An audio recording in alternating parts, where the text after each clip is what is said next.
Well, good morning, everybody. It's the first Sunday of Eastertide. That is the first Sunday after Easter. We're working our way towards Pentecost. Why don't we just take a moment and listen to the sound of the creek to collect ourselves? We'll listen to the sound of God's creation as we reflect on the Creator. That's how you get to know the Creator, is through what they've created. Let's pray.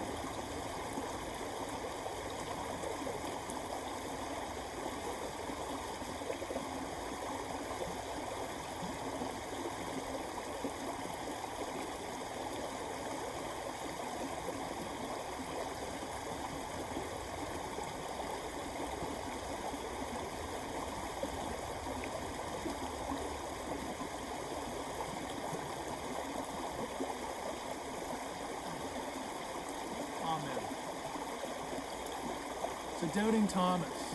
Thomas gets a bad rap because from our perspective he didn't have enough faith.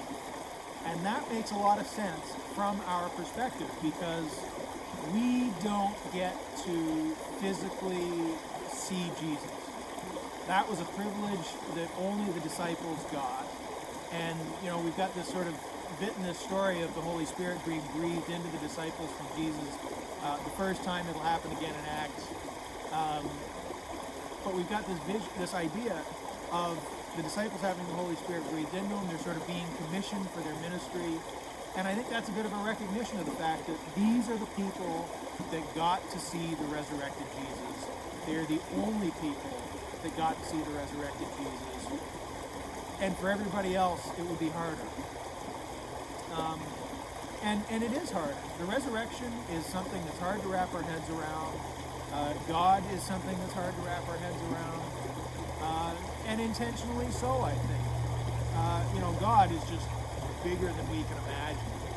I don't think that's intentionally. That's just the fact of the matter. And, people don't come back from the dead. Plain and simple. It just doesn't happen. It would have been hard to believe then. It's certainly hard to believe now, especially with modern science and everything that we've got to understand it. It is a noteworthy event, and that's kind of important. That's kind of the idea. And so we only have faith to believe on. And here's this story of Thomas who's saying, "Show me. I won't believe it until I see it." And so from our perspective, Thomas is kind of a negative character. But remember that John is writing, he's by a fair margin the latest of the gospel writers. Mark was the earliest. He was writing just a few years after. But John is sort of the second generation of Christians. Oh, listen to that bird. Beautiful. John is the second generation of Christians. None of his people would have gotten a chance to know Jesus in person. He would have known that everybody was standing in for Thomas, or Thomas was standing in for all of his readers. And I think that's really important because I think Thomas is a nod to us. As the story goes, Jesus came back and appeared to the disciples in a room. And, Thomas wasn't there. Thomas was out, doing the groceries or whatever business they had to do. And when he came back, they said, "Oh, you just missed him. He was just here." And Thomas said, "I don't believe it." For those of you who are my age and grew up in Ontario, you might remember this television show called The Pokeroo. He was this giraffe monster guy. Monster's the wrong word because he's very sympathetic. He's supposed to be like a giant. He is the Barney of our generation in Ontario. But anyway, there was this running gag in the show that the one host played Pokeroo. It was sort of a nod to being like a low-budget show, I guess. And anyway, the guy would go to do something, and then Pokeroo would show up and, goof around and move for the camera. And then Pokeroo would leave, and the guy would come back, and the lady would go, "You just missed Pokeroo." And he'd go, "Oh darn, not again." And the joke was that he played Pokeroo, and anyway. It's sort of a similar situation. I'm not saying that Thomas and Jesus are the same person. That's not what I'm getting at. But came back and he's going, I don't believe you. And I think Thomas was kind of astute because, when people are under a lot of stress, they can believe some crazy things. I think Thomas was maybe saying, you guys have just lost your leader of 3 years that you put all your hope into. Maybe something else happened and you're interpreting it wrong. Maybe you're playing a trick on me. I don't think it would have been that, but something to that effect. I think he was saying, I wouldn't blame you if you didn't believe it, but I don't believe it. Anyway, that last sentence didn't make sense, but we're going to move on. So Thomas doubts, and then Jesus comes back a few days later and shows him the wounds on his hands. And, the passage talks about how the disciples are blessed because they get the privilege of having seen Jesus. They are the only ones that know for sure that the resurrection happened, and they're gone. They were gone 2,000 years ago. And this whole story is nodding to the fact that it's hard. It's a hard go to believe in this. And it's John saying, I understand. John was writing to the second generation of Christians. None of the people that read John's gospel would have known Jesus in person. That's just how it is. And John's saying, I get it. And I think that plays into the whole larger story because, going back to the Good Friday story, the crucifixion story, the good news is Easter Sunday. The good news is saying there's a resurrection, there's hope, there's new life, etc.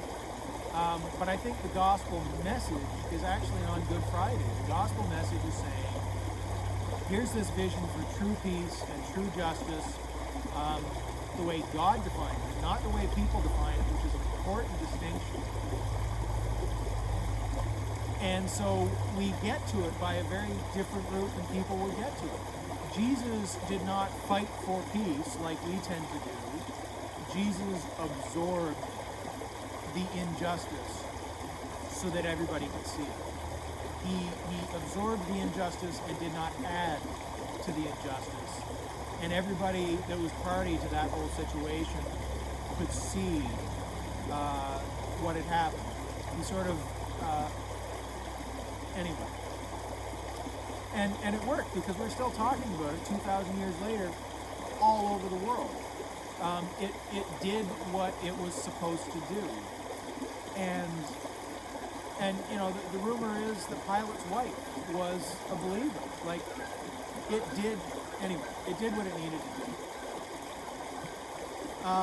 And we know even later generations of Christians, before Christianity was the state religion of Rome was crucifying Christians left, right, and center.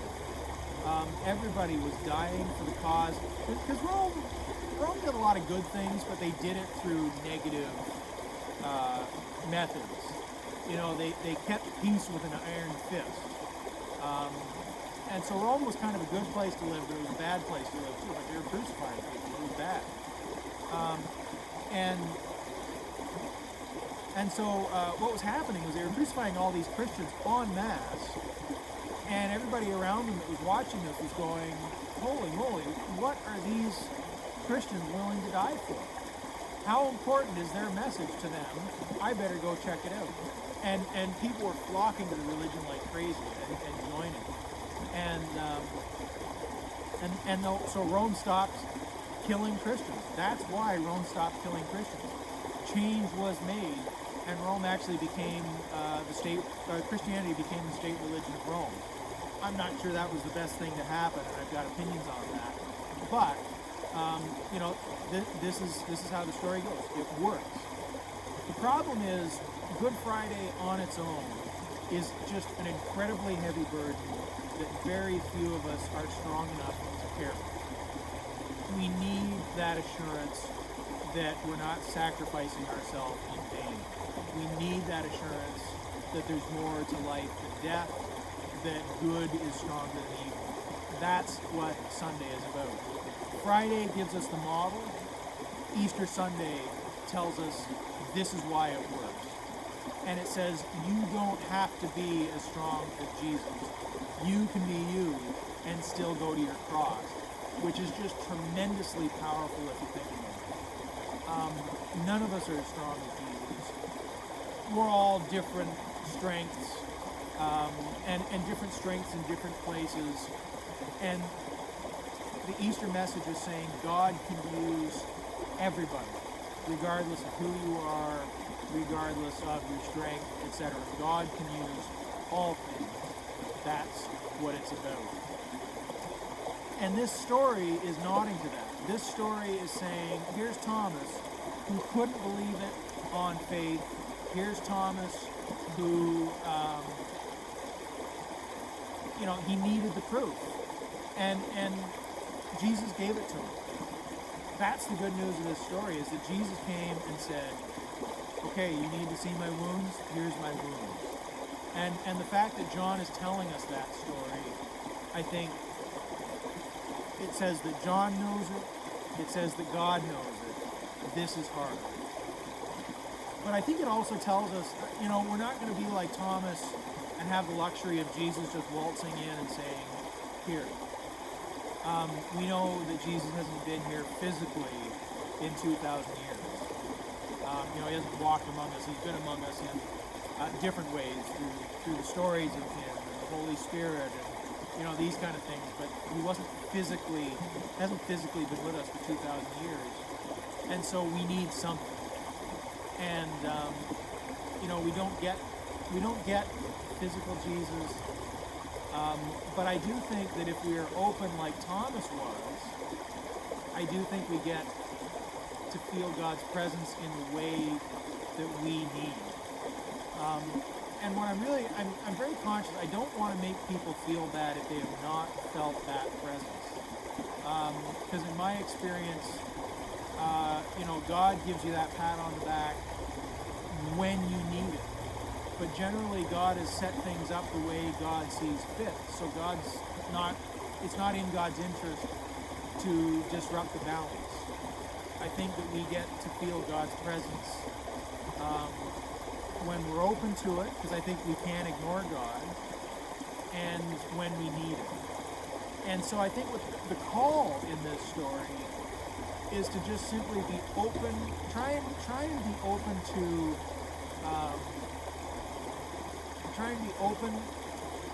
the signs of God's presence.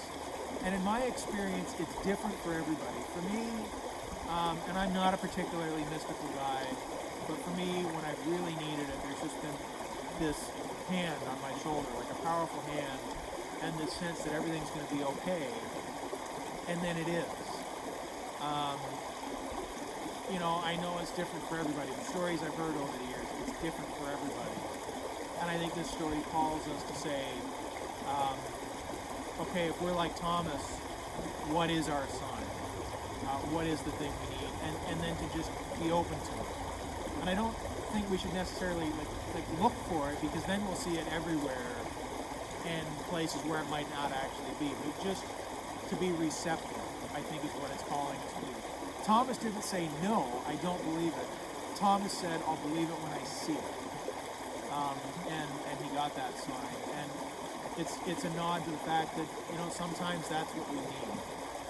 And so I'll just leave you on this first Sunday of Eastertide, just with the exercise of trying to figure out how to rearrange your thoughts so that you're receptive to the sign. And then we'll just wait.